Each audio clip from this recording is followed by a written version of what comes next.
A tree featured on the Philippine 25 centavo coin. What tree is it?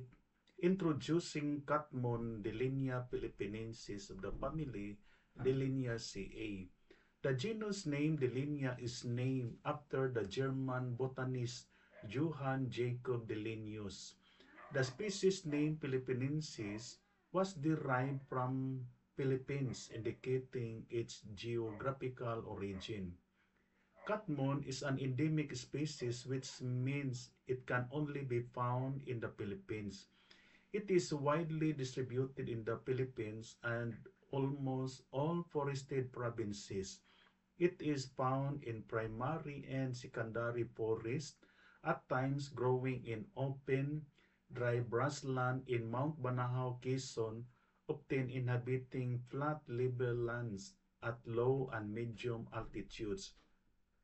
Catmon is a small, moderately fast-growing evergreen tree that prefers full sun exposure for optimal growth and development.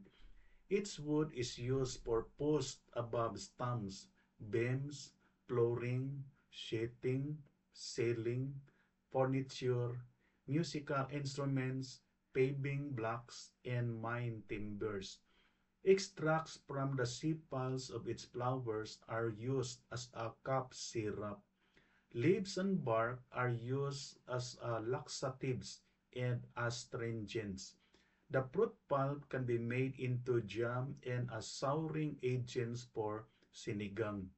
Its flowers are stunning, with five white petals bearing a set of reddish stamens at the center of the corolla. The flower of Catmon is featured on the Philippine 25 centavo coin released in the New Generation Coin Series 2018. This is Max. Caring for the environment is not only a choice but a responsibility. Our efforts, even if small, when combined, can make life for a better future. Thank you and God bless.